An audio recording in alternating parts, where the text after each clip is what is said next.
Bonjour à tous, bienvenue dans cette quatrième et dernière vidéo consacrée au prélèvement à la source, et cette fois-ci sur les cas particuliers. Dans un premier temps, nous allons parler des particuliers employeurs. Dans un deuxième temps, des revenus fonciers et plus précisément des déficits fonciers, des travaux. Et troisièmement, nous allons parler des réductions et crédits d'impôt. Si vous êtes particulier employeur, n'ayez pas de crainte, le prélèvement à la source ne s'appliquera pas pour vous à compter du 1er janvier 2019. En effet, les sites CESU et Page Emploi ne sont pas encore opérationnels pour ce bouleversement, ce sera donc décalé d'1 an. Par contre, vous avez tout intérêt à conseiller à vos employés à verser en mi-2019 un acompte d'impôt sur le revenu directement sur le site impôt.gouv pour éviter qu'en septembre, octobre, novembre 2020, ils régularisent leur fiscalité en plus d'avoir un prélèvement sur les revenus 2020. Concernant les revenus fonciers et plus précisément les déficits fonciers, les bénéficiaires de revenus fonciers paieront leur impôt via des acomptes prélevés directement sur leur compte bancaire de manière mensuelle ou trimestrielle. Si vous disposez d'un déficit foncier en 2017, vous ne paierez pas d'acompte en 2019. Et si vous avez encore du report déficitaire en 2017, vous devrez obligatoirement l'imputer sur vos revenus 2018. Même s'il n'y a aucun impact fiscal.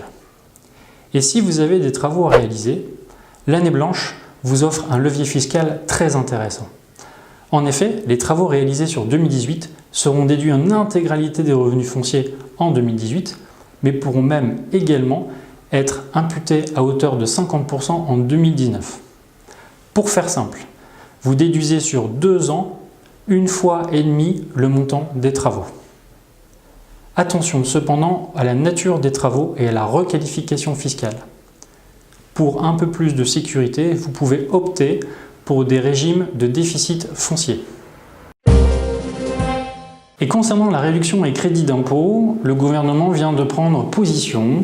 Sachez que 15 janvier, tous les gens qui ont eu des réductions et crédits d'impôt sur leur déclaration 2017 recevront 60% sur leur compte bancaire de ces réductions et crédits d'impôt. Ça concerne les services à la personne, les résidents en EHPAD, l'investissement locatif, Pinel, comme Cellier, mais également les dons. Les 40% restants seront eux régularisés l'année suivante au moment de l'impôt sur le revenu. Sachez également que ce nouveau schéma est très favorable en termes de trésorerie. Le MEDEF Somme s'associe à moi pour vous remercier de votre fidélité au sein de ces 4 vidéos, espérant avoir répondu au maximum de vos interrogations et faisant en fonction des textes à notre disposition. Merci beaucoup, à bientôt.